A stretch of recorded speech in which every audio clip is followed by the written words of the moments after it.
heart's meant to be. Take my hand, take my whole life too, 'cause I can't help falling in love with you, for I can't help falling in love with you, for I can't help falling in love with you, for I can't help falling in love with you, for I can't help falling in love with you.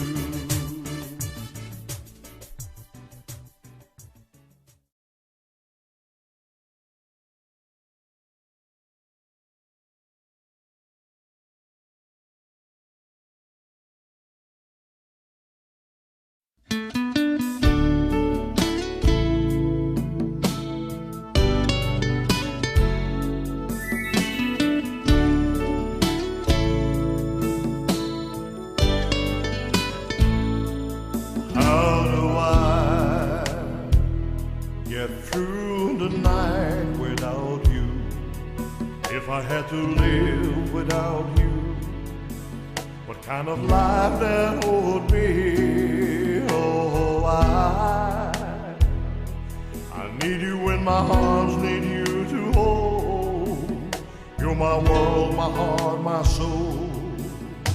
If you ever leave, baby, you will take away everything good in my life.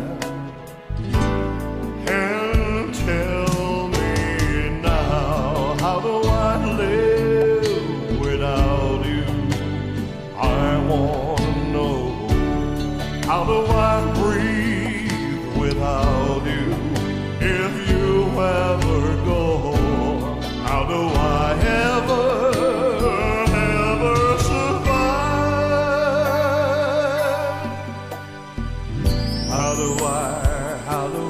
How do I live without you?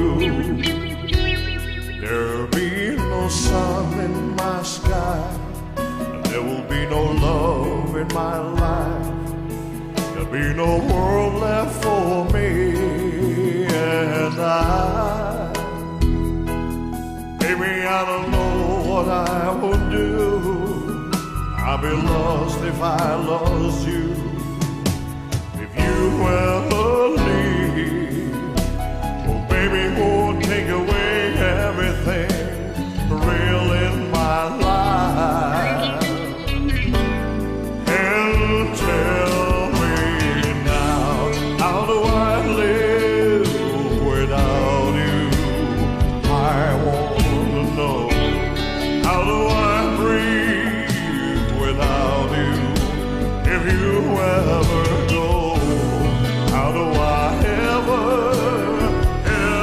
survive? How do I live? Please tell me, baby, how do I go?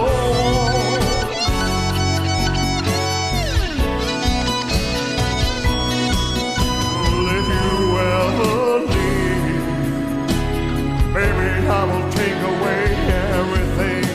I need you with me. Baby, don't you know that you're everything?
This was the first time the book of Revelation had ever been produced in its entirety. So we entered at the 2000 New York International Independent Film and Video Festival in Madison Square Garden. And I'm going through the master in the morning, and I get to chapter 18. And in chapter 18, a verse just leaped out at me. It's about the destruction of the great city of Babylon, Mystery Babylon. And I'm thinking, we're going to New York City, the Big Apple, media capital, in the next week, and thinking, if God is going to judge the great city of Babylon at the end of time, and New York is such a type of Babylon, surely he is going to judge New York in a very serious, major way in the future. If God is going to use this production for his warning, then whatever judgment there is needs to reflect chapter 18 in some way. Otherwise, how would people recognize it when he came? Because that was the vision, that in a single hour, buildings would fall, there would be great fire and smoke that you could see from sea, and there would be many people killed. The night before 9/11, I was to start Lamentations, which I always read with trepidation. That night, I read the entire book through before I went to bed. In the morning, get up, beautiful sunny day, my wife calls out to me that one of the World Trade Center buildings had been hit by an airplane. And I said to you, that's impossible. I look out the window, it's a beautiful day. And so I turn on the television, sure enough, here's this tall building, smoke coming out, way up high in the sky. And as I'm standing there watching, in a matter of minutes, I see the second plane coming and hit. I received a phone call from our composer from Florida, and he said, Jim, I'm just calling to see if you're okay. I heard that a plane had crashed near Pittsburgh. And I said, Brian, we're fine. I'm just so upset. I just can't believe that this was allowed to happen. And he said to me, can you believe that we were in New York City just a year ago? And when he said that, I thought, oh my goodness, this is it. To have seen those firefighters go into the building and just minutes later, they're gone. It was so heartbreaking. And yet, I absolutely knew that this was God's judgment. My book talks about God's warning beforehand. And I'm a Gentile. And the verse that God spoke to me through was in the New Testament, Revelation chapter 18. Jonathan Cahn is a Messianic Jewish pastor. And God has revealed to him through Isaiah 9:10 a pattern of events that have followed from that, and that there would be 9 signs that would be so linked to Isaiah 9:10. It's just not possible statistically that would happen. When I first heard about his book, I knew it was true, because I knew 9/11 was a judgment. It wasn't just a possibility, it wasn't just a maybe. I was certain, because God had sent us there beforehand to warn of that. I had sometimes wondered why Isaiah 9:10, out of all the verses in the Bible, why that particular verse?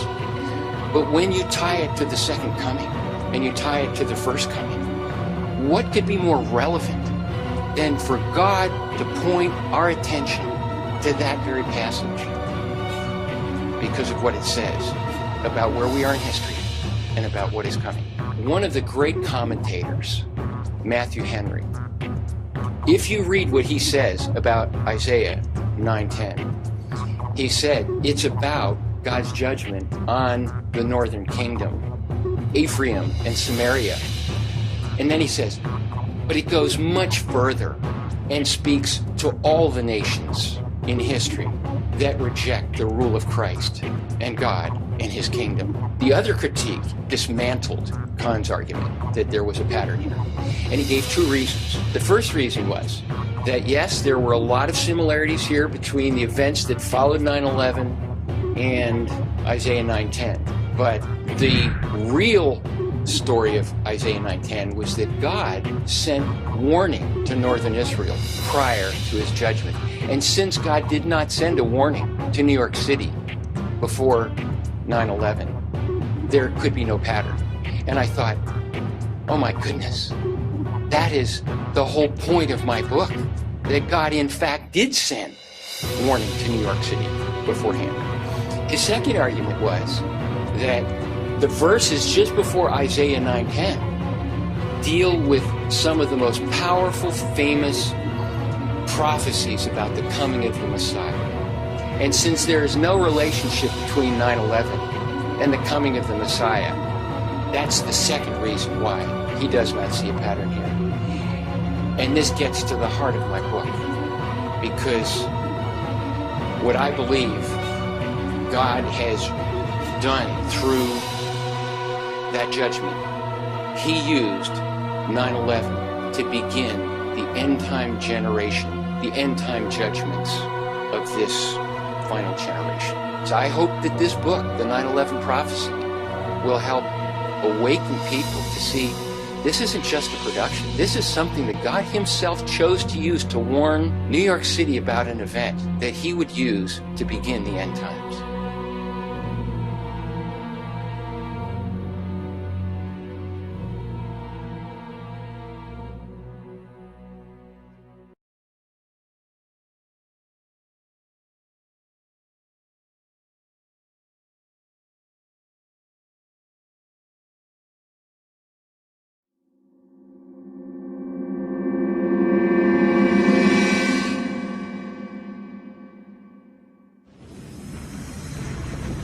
As the story goes, the experiment takes place in the early years of World War II as a countermeasure against German U-boats.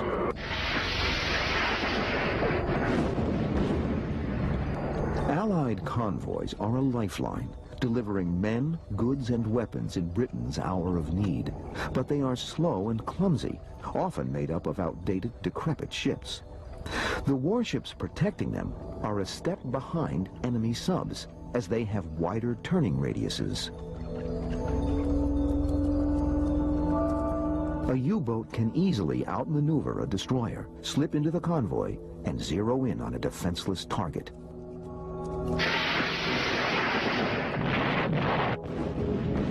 In 1942 alone, more than 1,000 Allied ships are torpedoed and sunk. To combat the subs, the U.S. Navy develops a more maneuverable kind of warship called a destroyer escort.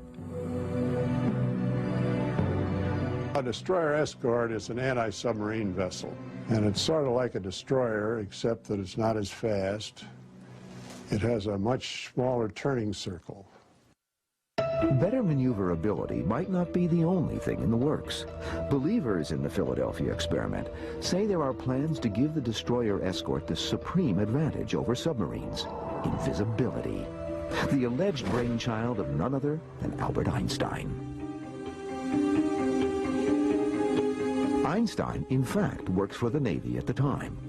Officially, he is working on ideas for conventional weapons, including torpedoes and underwater mines. But this is a cover for Einstein's real project, at least so say believers. Among them, a supposed eyewitness to the experiment named Carlos Allende. According to Allende, the Navy used a variation of Albert Einstein's unified field theory, which at that point in time was supposedly uncompleted. And they used this unified field theory to bend light, to render the ship invisible because it was encased in this electromagnetic fog.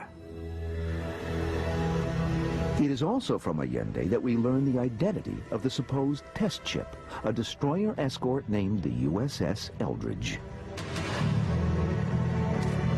This leap into the technological unknown is not without its terrors, or so says Alfred Bielek, who claims to have been on the scientific team. We were all very concerned, and I might add for 3 days prior, from about the 9th onward, many of us in that crew and working on that project had that strange feeling in the pit of our stomach that something was drastically wrong. Nevertheless, in July 1943 in Philadelphia Naval Yard, the experiment is said to go forward. Powerful electromagnetic fields are engaged around the Eldridge, a skeleton crew aboard. Scientists and officers watching at a safe distance. The only other reported eyewitness is Carlos Allende, a deckhand on a nearby Liberty ship. And what he claims he saw was a ship that was engulfed in a greenish, almost a St. Elmo's fire, a green fiery fog.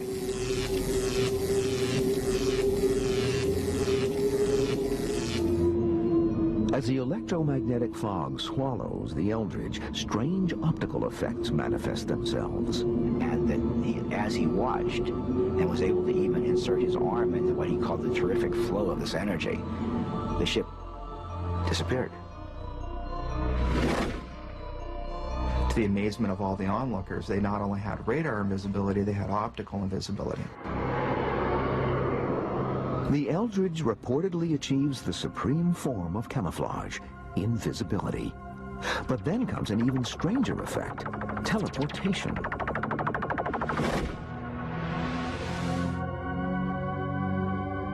Chroniclers of the Philadelphia experiment are divided on whether this happens that first day or in a follow-up test. But what they do agree on is that as the Eldridge starts to reappear, there is a sudden flash of light, that the ship vanishes from sight once again and simultaneously begins to reappear in the Naval Yard in Norfolk, Virginia, 300 miles away. After a few minutes, she dematerializes in Norfolk and reappears in the midst of another ozone-laden green fog in Philadelphia. Throughout this miraculous journey, the USS Eldridge emerges unscathed. But for her crew, it is a different story. Men were molecularly attached to the ship, bonded with the ship as it was teleported. Men were driven insane, men caught fire, men went invisible. I mean, it is terrible, horrific things that happened to these crew members. As we continue, the nightmare that follows and the alleged cover-up. The family was never told the truth. They were told basically that they were lost at sea during the war as part of the war effort, which is, of course, a very plausible answer.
Although this was a remarkable breakthrough in terms of technology, it was a catastrophe to the people involved. Stories say that not only the ship, but the sailors had been transported out of this dimension and returned in a state of complete mental disorientation and horror. Some were even planted into the bulkheads of the ship itself. Those who survived were discharged as mentally unfit or otherwise discredited, and the entire affair was covered up. But it is also said that that research continued to find out why that had happened. In about 1970, the program was said to be fine-tuned and applied on a much larger scale. It is said that the massive underground complex near the Montauk Air Force Base on Long Island was selected as the site that would continue where the Philadelphia experiment left off. As the experimentation continued in these underground facilities, control of the space-time continuum was achieved and exercised on a regular basis. It is even suggested that these secret experiments may still be continuing there today. The story of Montauk is a fascinating one, and careful study will show that there is definitely activity in the area that is difficult to explain. Perhaps one day we'll find the truth about what is happening here.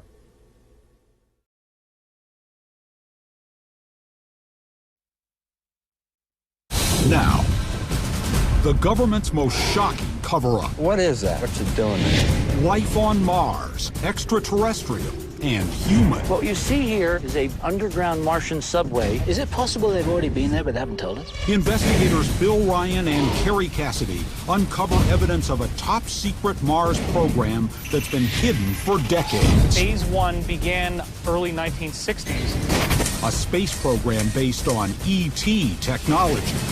They had an original seat from a UFO. Men who claim they've been to Mars and back. Why is it essential that I go? And he said, because the survival of the human race depends on it. Eyewitness testimony. And then we seen this beam shoot up through the clouds, up into space. And dangerous confrontations. Turn the camera off. Everything you know is wrong. What you think is real is not. What you've been told are lies. There's been a coup on planet Earth. And it is our job to reveal it. There's only one team whistleblowers can trust with the truth. Bill Ryan, Carrie Cassidy, Shadow Operations, the Mars Project. Look at that. Right. Now, focus on the ridge. Yeah. And sweep across slowly to the right. We were in a remote part of the Utah desert. My partner, Carrie Cassidy, and me, Bill Ryan. Every step in our investigation had led us here, out in the middle of nowhere. If our sources were correct, we were closing in on a military installation, a hidden base for a top-secret government space program, one that's been sending people to Mars. Let's go closer. But we'll get closer to that on the road. We knew we had to proceed cautiously. We did not want to be seen. But it was too late. Suddenly, they blocked the road. Security guards with guns. This wasn't good. Not good at all. Hey, leave the camera alone. Hey, Wait a minute. Hey, Get your hands. The camera's Get wrong. that camera off. A secret Mars space program. A military base on the Red Planet. A mysterious syndicate concealing extraterrestrial contact. Carrie Cassidy and I had been hearing rumors about a Mars cover-up for years. We've tried to find its purpose and who was behind it. But in all our years as investigators, we'd never found anything close to a smoking gun. Not until we got a call from a man named Gordon Novell. What did he say? He said he'd been given some photographs. He wanted to show them to us. Did he say what all? No, but he doesn't want to meet at his house. He wants to meet at an empty lot. So obviously he wants to avoid surveillance. Gordon Novell would know to take precautions. He's worked in government intelligence for decades. Here he is. Hey. Gordon Novell is said to be part of a secret group known as the Aviary. Insiders with high security clearance who share information on UFOs and ET contact. He wants this information out there, and he knows a lot of powerful forces want to keep it hidden. I got something I want to show you. This is convincing evidence that there has been life on Mars. Wait a minute here. These are NASA photos, the best stuff that I've seen to date. We'd both seen intriguing photos of the surface of Mars before, but nothing like this. These photos had much better resolution than anything NASA had released publicly. The images clearly showed things on the surface, things we could not explain. These are pretty authentic looking. So where'd you get these? They came from my friends at Langley. Langley, Virginia, headquarters of the CIA. What do you know about this thing, Gordon? It could be air transfer tubes. Is it being used to move water, or is people walking through it? What is that? What's it doing there? It's certainly not natural. That's metal. And it's on Mars, and this has been a real eye-opener for me, and they're developing Mars. Somebody is. Doesn't say it's an Americans, doesn't say it's ET, but I would say from the technology I'm looking at here, it don't look like it was made in the USA. Air transfer tubes, tunnels, structures that were not natural. Novell seemed convinced that someone had established some sort of base on Mars. But how were they getting there? Novell's next photo was a clue. Now, what is that? It's awfully high. It's taken from the shuttle. It's higher than a plane should be flying. It's obviously some type of sophisticated flying triangle. We'd heard talk of a mysterious fleet of triangular craft, but Novell told us they were real, and that they could be connected to a secret Mars program that's been going on for decades. I heard that they reverse engineered it in the 60s.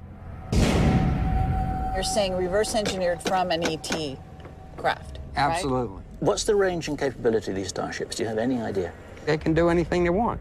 You know, if you got ET technology, it would be pretty quick and pretty fast.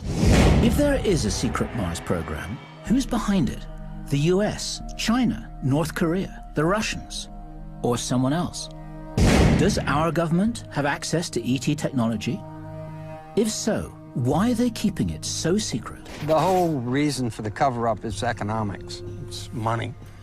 If you don't have to pay for fuel, then the world changes dramatically. The banks live off of oil and gas. So they're just protecting their own interests? They're protecting the banks, and banks run the world.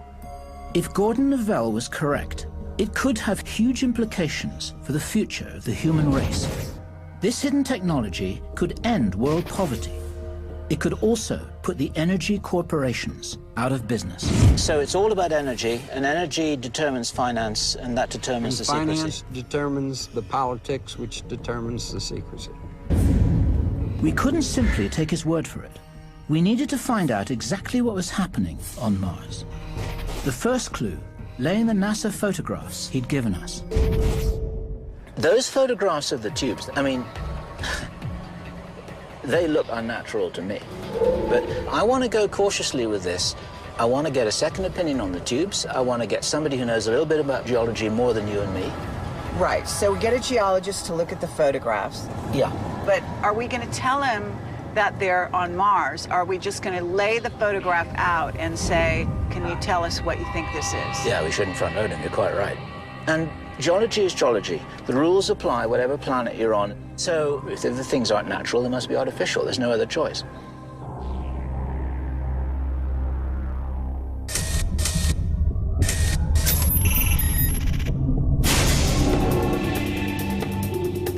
There was no time to waste. We arranged a meeting the next day with an independent scientific expert. Ron Nix is an engineering geologist. He's been analyzing desert formations for more than 30 years. This needs an explanation. What have we got here? We showed him the photos. We didn't tell him they were from Mars. What are we looking at here?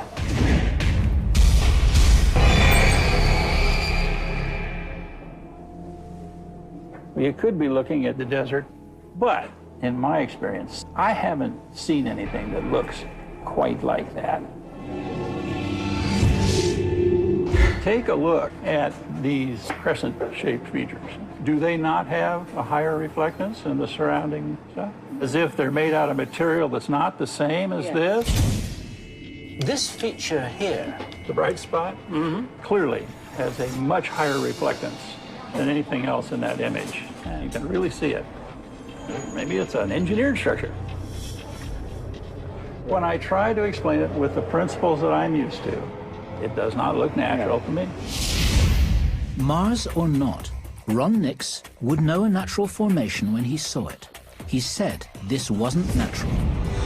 Well, let me ask you the question, where did you get these prints? We were given these prints by somebody who has significant insider connections. We're told that it's on Mars from NASA originals.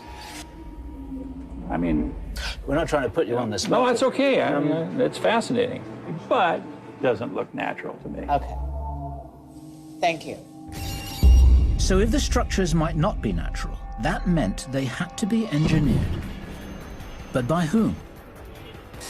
To answer that, we needed to talk to NASA watchdog and critic, Richard C. Hoagland.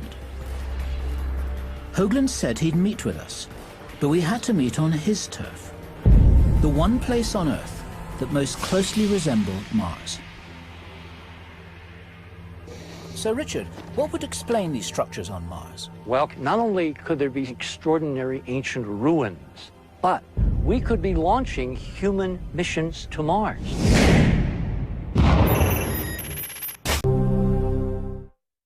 Who claims NASA is covering up what it knows about life on Mars. He's uncovered what he believes to be photographic evidence of ancient ruins on Mars, anomalous structures, including a photo that appears to show a giant face on the surface of the planet. I've been looking at photographs taken by NASA, by the Soviets, for almost 30 years. If anyone could tell us what we're looking at, it would be him. So, Richard, what would explain these structures on Mars? If you actually look at this, it looks like it's ruins being eroded out of these sand dunes. What you see here, I believe, is a buried transportation system. Okay, you know this because you're in touch with people from inside NASA? Of course. There are people leaking like crazy. There were people that were leaking in the beginning of the Apollo program, and we found little clues buried in that database, which now confirm what we have discovered. You cannot ignore the actual science. I mean, look here. This is a Mariner 9 picture. Hoagland had brought some intriguing NASA photos of his own. This is the infamous face on Mars. It was photographed by Viking in 1976. But what the officials say is that it's all tricks of light and shadow. Nothing there. But it's not a trick of light and shadow. And we know that now because we have data after data after data with multiple angles, multiple lighting. It's not a trick. There's no doubt in my mind it's a statue. But because most people are authority-driven, they take the voice of their experts over their own eyes. So your watchword is take a look for yourself. That's what you want to tell me. Take a look for yourself. What else do you have there? These are the pyramids located just to the west of this face on Mars. You can see there's this incredible precise geometry. There's no doubt this was a huge, mile-wide, 5-sided pyramid. These guys, who I think were our ancestors, built big. Hoagland had an even more shocking story to tell.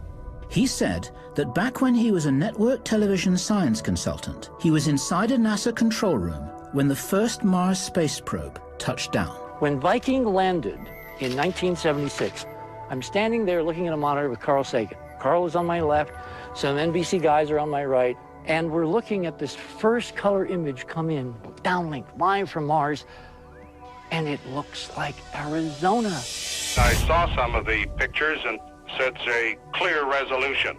Well, Mr. President, right now, all we're seeing is a landscape with maybe blue sky in the distance. Then, a few hours later, the head guys sent technicians around to tweak the red knobs on all the monitors in the entire lab. Certain individuals have the political power to keep all of us in the dark about our heritage. They started in 1976 by changing the color of Mars so it would never really look like what it is, which is apparently a lot like Arizona. An error was made. The Martian sky, the scientists now say, is pinkish. This is the first color picture of the Viking 2 landing site, proving that this area of Mars is red, just as the Viking 1 site was. So this corresponds to the real Mars. Look at the sky. It's not pink. It's baby blue. So NASA had gone to great lengths to hide the fact that Mars' atmosphere is similar to our own, able to support life. If someone's painting the sky... They all had to be in on it. And that would point to an even bigger Mars cover-up. Is it possible they've already been there but they haven't told us? That's part of what we call the secret space program. What's your personal view about that? A, it exists. B, they know a hell of a lot more than we know through NASA. And C, there's cover-up after cover-up after cover-up, not only in the NASA area, but in every area. Hoagland had shown us evidence of life on Mars and of NASA's attempts to suppress it.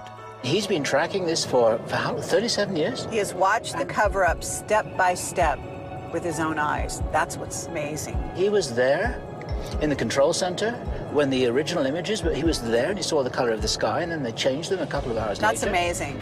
But did this cover-up extend to secretly sending men to Mars? We needed another look at some recent history. What we did have back in the 60s were a manned mission to Mars being planned and then scrapped, right? Yep. We began where the public record leaves off, a 1967 NASA program to send men to Mars. Astronaut Brian O'Leary was selected to be on the first flight, but when the program was abruptly cancelled the following year, he hung up his spacesuit and quit. We found O'Leary had moved to South America. He seemed nervous about talking, but we managed to persuade him to speak with us via Skype. Hi, Brian. We wanted to find out if Mars was the reason he'd left his country behind. It was in '67, was it, that you joined up with NASA for their Mars mission program? Yes, I was specifically appointed to go to Mars, and the mission was to have taken place in the 1980s. But history got rewritten. In 1968, the Johnson Space Center announced that the Mars missions would be canceled. But your interest in Mars has continued. Oh, absolutely.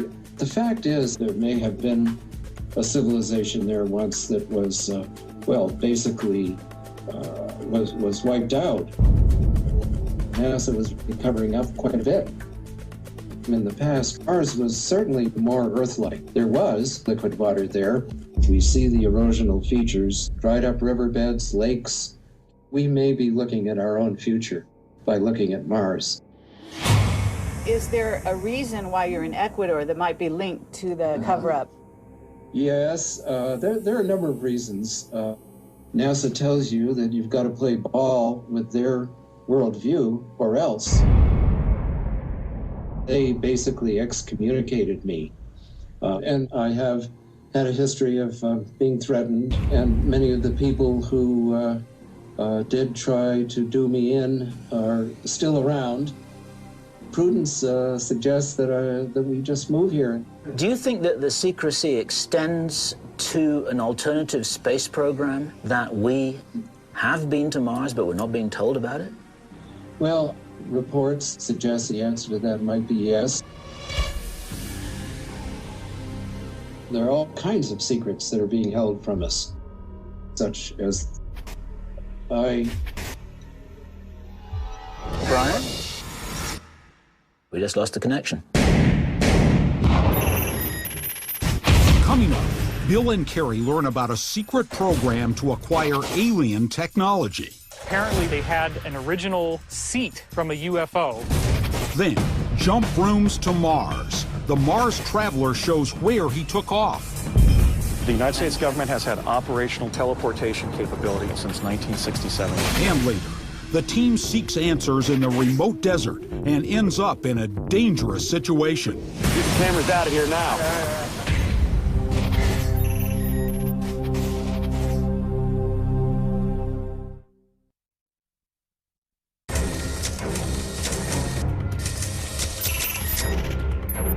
Former astronaut Brian O'Leary may have been about to confirm that the Mars program had continued in secret as a black shadow operation.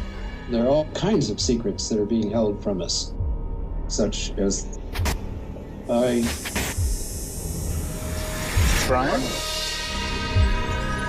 We just lost the connection. And then, suddenly, the transmission went dead. Were we getting too close to the truth? The Mars witnesses are really in fear for their lives, like Brian O'Leary. We're talking about something so hot. My provisional conclusion is that there's something very significant about Mars that they don't want us to know about. If they really have been on Mars since 1980s or even earlier, then what an incredible story to share with the whole human race. Why keep it secret?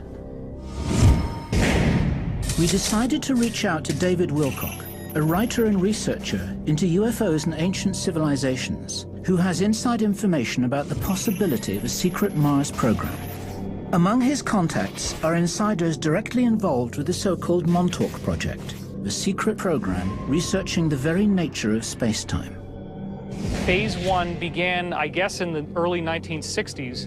Apparently what had happened was that they had an original seat from a UFO. The UFO had crashed, and they had taken the seat out, and then they had figured out how to set it up to a power supply. All the energy that's in the chair, that's focused by the operator's mind, is then sent into this antenna. And there's this sort of shimmering area, and then you actually go to wherever the person in the chair thinks about. So if he thinks about somewhere, then there will be a portal that opens up that actually goes there. It sounded like Wilcock was talking about space travel through teleportation. I asked him where he'd gotten this information. An insider witness I've spoken to, I call Daniel. And he was telling you this was all real? Absolutely. He was an Air Force captain. He had a background in physics and engineering. But was he saying that they used the chair to travel to Mars? Is this what you're saying? Yeah. Daniel said that there was a mission to Mars and that they actually found ancient bases and that they're very extensive underground. Extensive ancient bases? Uh-huh. Yeah, we're talking hundreds of thousands of years old. You're looking at this dry, dead, red planet that at one time apparently was a civilization just like ours. Yeah, what happened to the ocean? Where did the oceans go? Well, that gets into Richard saying that the sky is not orangish, it's blue on Mars. So there must be atmosphere, right? Yeah, Mars was like the Earth. Can we talk to Daniel? He's very fearful. Daniel's in hiding. He doesn't even want to be in the public eye because he signed a contract that authorized lethal force in the event that he ever told any of this stuff to anyone. Could be his death sentence. If we can't talk to Daniel, who do we talk to? Andy Bisaggio claimed to have been to Mars, and Bisaggio might be the real deal. David's story was incredible. Could a secret government space program really be teleporting people to Mars? We needed to speak to someone who had first-hand knowledge of this. So, Andy, where are we going now? Can you direct us? We're going down south on Sepulveda here to Imperial. Andrew Bisaggio is a Cambridge University educated researcher and lawyer. He claims he was part of a program called Project Pegasus, a program that conducted experiments in teleportation. It was being carried out as a black project of the CIA. Bisaggio led us to a building near the Los Angeles airport, where he said the experiments took place. It's this building right here. There's been a major facelift to the building. I must say, this is not what I was expecting. So the big picture here. The United States government has had operational teleportation capability in which somebody can literally jump through a tunnel in the time-space continuum uninjured, well, since 1967-68. I'm sorry to interrupt you, but how do you know this? I took 2 trips to Mars. Coming up, is teleportation actually possible? Teleportation does not violate the laws of physics. Then, the investigators find the shocking evidence that blows the Mars cover-up wide open. I don't think I'd ever forget that day. And later, a dangerous face-off with Black Ops security. Hey, camera low!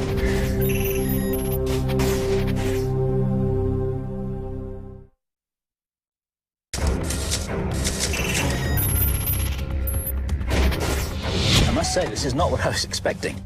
Kerry and I were face to face with a man who claimed to have been sent to Mars, but he didn't get there the way we'd expected. I was 19, I was at UCLA. They put a CIA officer sort of in my life as a contact officer. I was asked if I wanted to go to Mars. I said, no, I don't want to go to Mars. And I finally said to him, why is it essential that I go? And he said, because the survival of the human race depends on it. What has the CIA got to do with interplanetary travel? I mean, why is the CIA involved with this at all?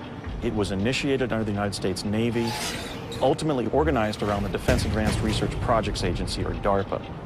But the thrust of it was gathering intelligence for the Central Intelligence Agency. We were actually hiding teleportation from Soviet spies in one of our own defense labs during these years. Do you know if the Russians have this technology? I know that they were working on it. I know that we were several years ahead of them. Interesting. So maybe we weren't the only people teleporting to Mars. I asked him what was actually involved in getting there. We would jump from an office building, a CIA facility in El Segundo, California, to an underground location on Mars. We went up to the 8th floor. Lights began flashing. The box that kind of morphed and crunched into a cylinder. And I could see this swirling pattern. The door opened in an underground base on Mars.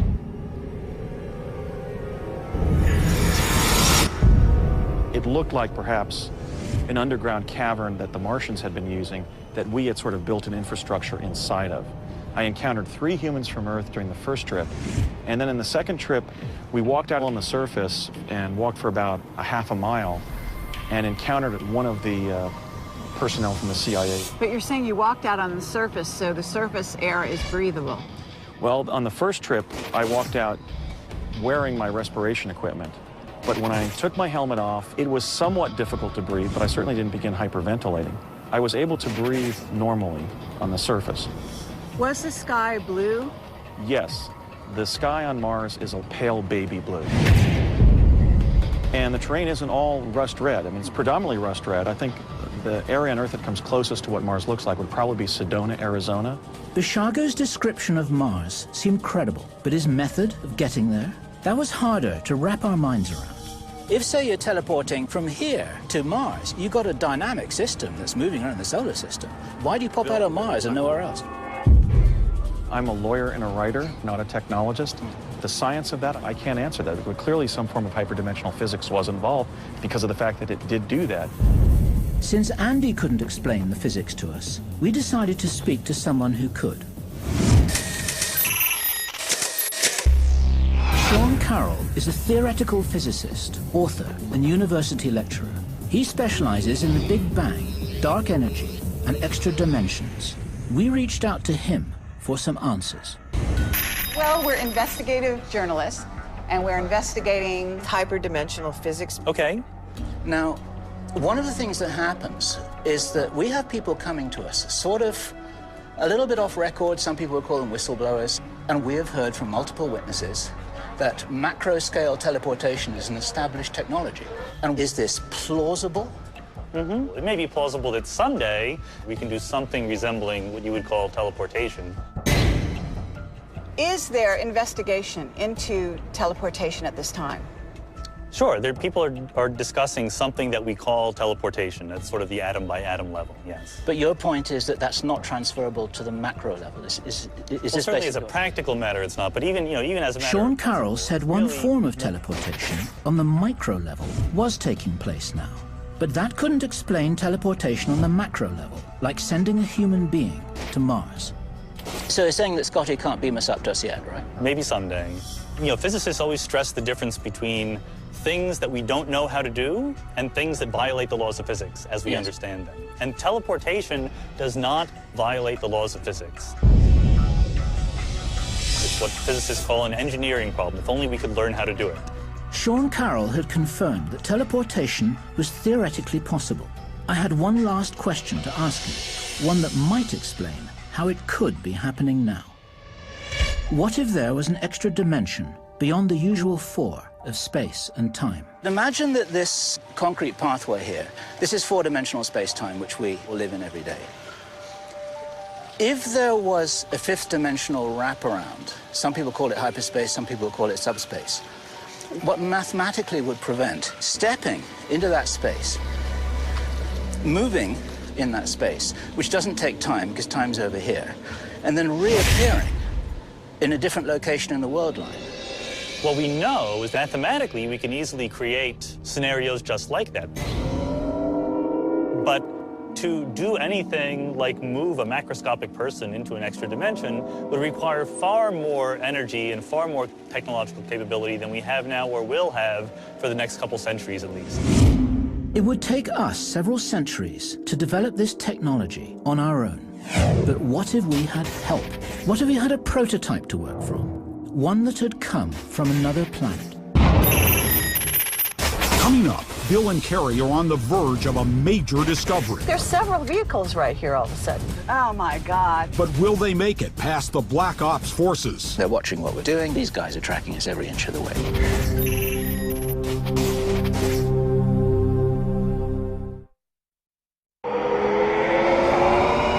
Carrie and I have been investigating unexplained activities on Mars.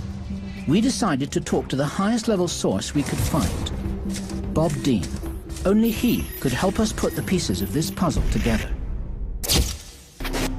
We really need your input.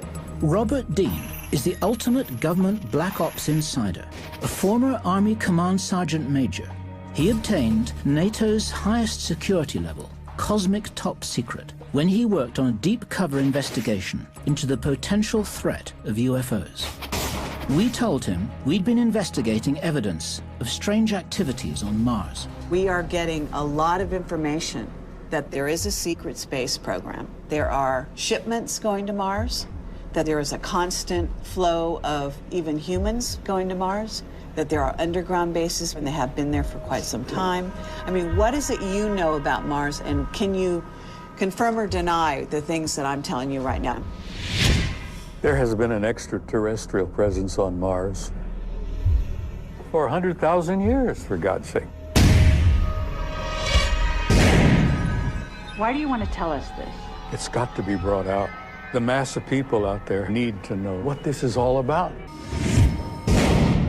There is a major ongoing facility on Mars right now. What can you tell us about that? There's a space facility which Mariner 9 photographed on the equator years and years ago, which NASA released accidentally, but then they denied they ever took the picture. I think it's a spaceport. I think probably it's where that gigantic triangular objects were photographed. Gigantic triangular craft. Exactly what Gordon Lavelle had shown us. We were told it's a craft that is possibly flying to Mars from a base in Utah. Yes, underground base. Interesting. We go to Mars regularly. We go to the moon regularly. How is that possible? We're dealing with major extraterrestrial intelligence. We have science that we use every day that's over 100 years beyond what establishment science has any idea about. Bob Dean was saying these spacecraft were using alien technology. Could that also explain teleportation?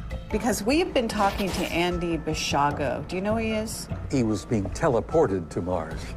Yes. Why keep it secret? The technology, there is no word to describe the value of the technology. We have had anti-gravity, and we've had zero-point energy for over 40 years. Infinite energy forever for nothing. But it's not to be shared, it's not to be even admitted.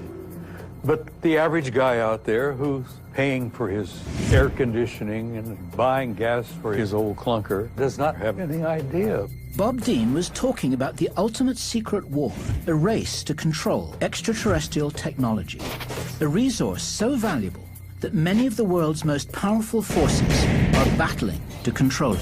Have you ever really looked at the evidence? No. There's a shadow government. It has its own army, its own air force, its own navy that is totally separate and beyond everything that goes on in Washington. They're sitting on the technology. You understand? Yeah. That's why I think you're playing with dynamite here. Bob Dean's warning was ringing in our ears as Kerry and I set out to find the top-secret military installation in Utah, the one that could be hiding a launch pad to Mars. We'd arranged to meet Dave Rosenfeld a few miles from the edge of the base. Dave? He's a UFO investigator and an actual eyewitness to some extraordinary events in this area. This whole area is what they call the Utah Testing Training Range. Have you ever climbed the fence and gone over there at all? Absolutely not. What would happen? Any idea? We probably have Apache helicopters on us within 5-10 minutes. What is really going on here?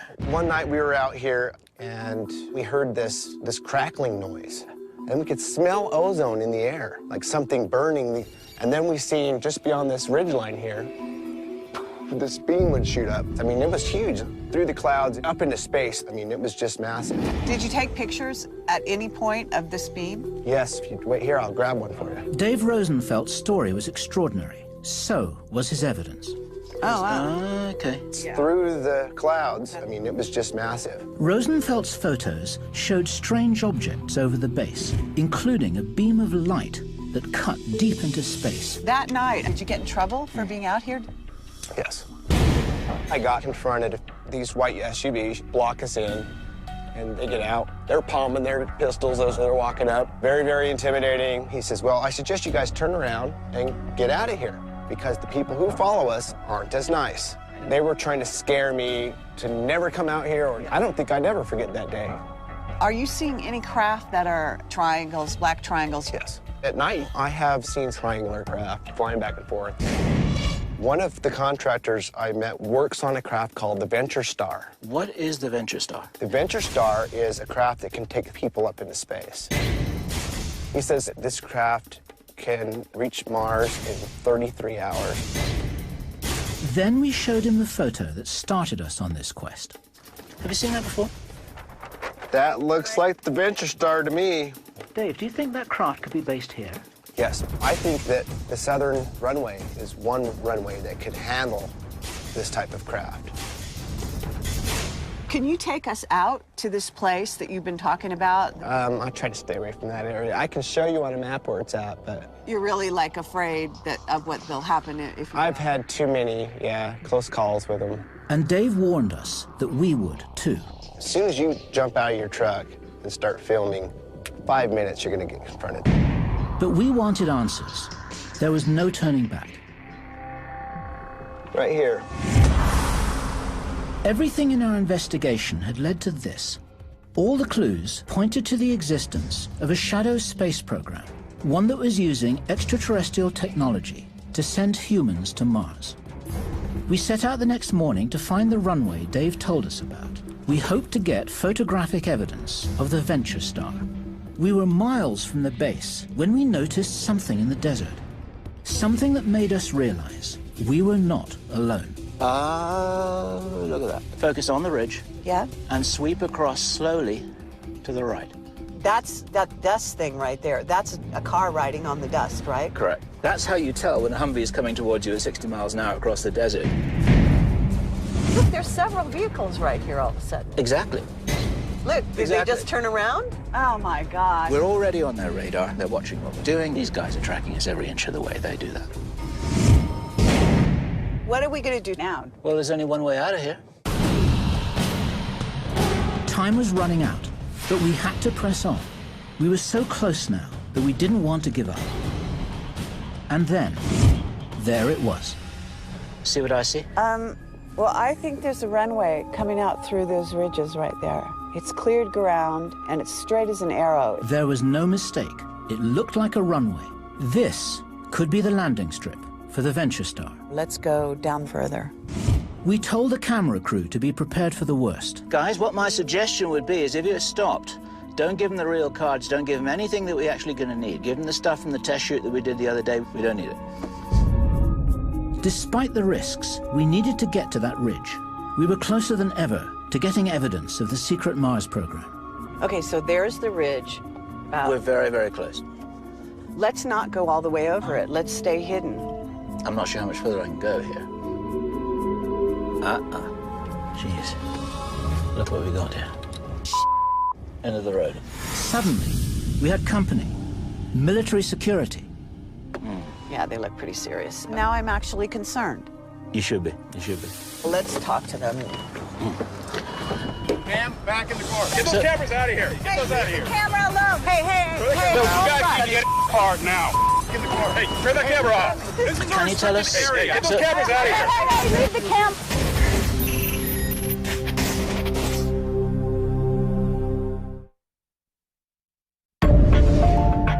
Kerry Cassidy and I were in the Utah desert.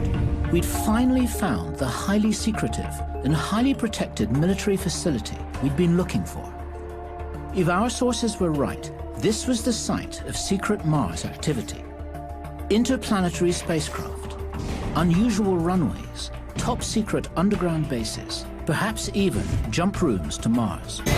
But suddenly, we were surrounded by security forces. Look what we got here.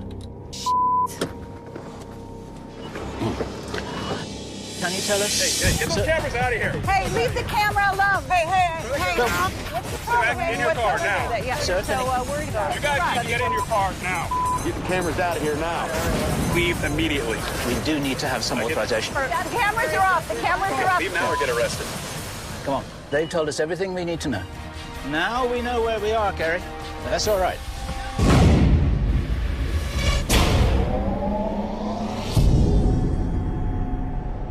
People don't behave like that for no reason. They wanted us out of there now. They wouldn't answer any questions. They didn't even tell us whether they were reporting to the military. They didn't have any insignias on their clothing or their car. There's something going on there they don't want people to see, and they were there to prevent us from going any further. They came at us at exactly the right spot, just that little ridge. We get run off the place, and that's enough to tell us that there's something worth hiding. What we're really talking about is Mars, and what this investigation has revealed. Brian O'Leary told us that when we're looking at Mars, we may be looking at the future of planet Earth. But there's something about Mars which is not just focused on our potential future, but it seems to be linked to our past. There has been an extraterrestrial presence on Mars for 100,000 years. We've got craft going back and forth that's using some kind of special technology. I have seen triangular craft flying back and forth. When they're taking lots of people and cargo, they obviously have to use a ship. We go to Mars regularly. If they have an individual, they can go into a jump room. We would jump from a office building to an underground location on Mars. What we've got is a range of puzzle pieces, and some of them fit and some of them don't fit. But the ones that don't fit are so interesting that we can't throw them away. We have a shadow government that is totally separate and beyond everything that goes on in Washington. What is the reason for the secrecy? There is a war going on here on Earth that is an unseen war. The idea of going to Mars, the idea of teleporting to Mars, the idea of having an advanced spacecraft, why not share that with the world? There's got to be an answer to that question. And the answer to that question has to be so important that none of us are permitted to know.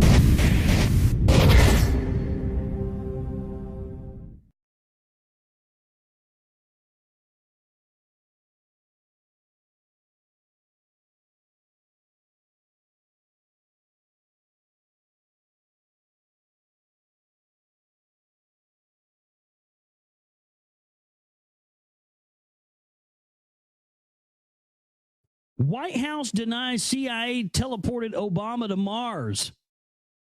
From Wired Magazine. Oh, this is rich.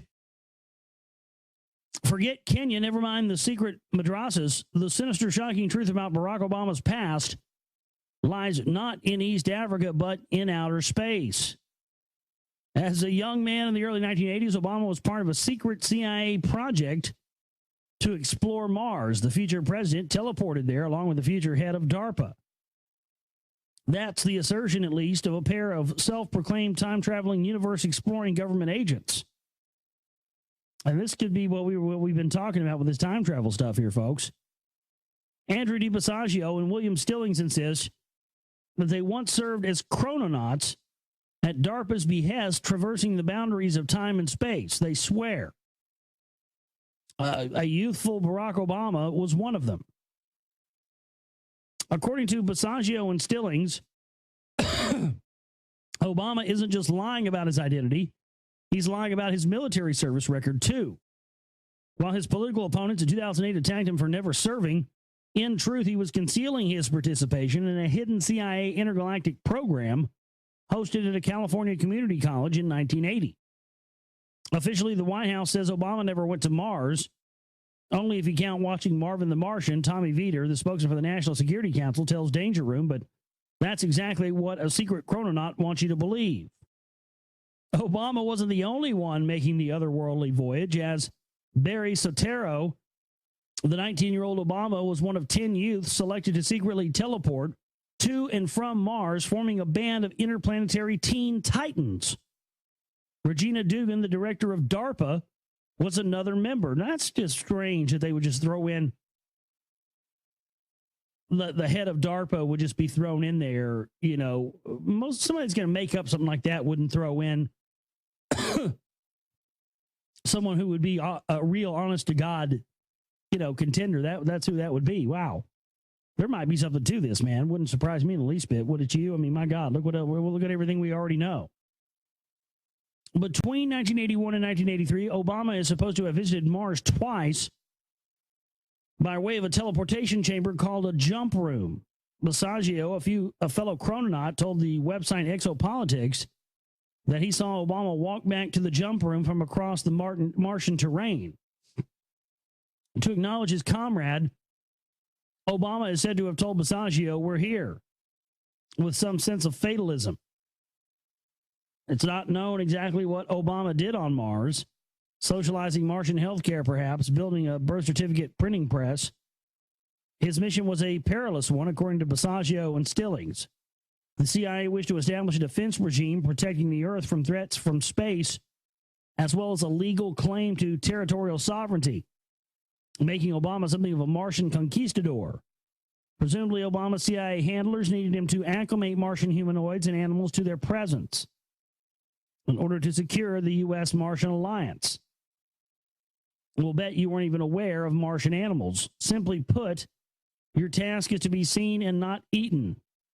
An elder chrononaut, retired Army Major General Ed Dames, is alleged to have told a young Barack Obama, "You can scoff the idea of Obama on Mars, but it explains a lot. Obviously, the birth certificate controversy is a side effect of Obama forgetting to sufficiently establish his fake identity as he learned to manipulate time and space. Dugan had a demonstrated record of supporting space travel. The jump room must be broken, and who else but a man accustomed to keeping the country's most explosive secret would be comfortable waging so many undeclared wars? Ignore Basiago and Stillings at your own peril. If Obama is reelected, the U.S. is finally colonizing Mars." What a weird article. Why would Wired dedicate, the time to even run that article if it's just hogwash and there's nothing to it? And that's just bizarre. Totally bizarre. That's the kind of stuff I'm talking about, man. When that's what they're putting up as news stories. I mean, there's something going on. They're planning something, man. Something big. Again, I don't know what, but there's definitely something in the works.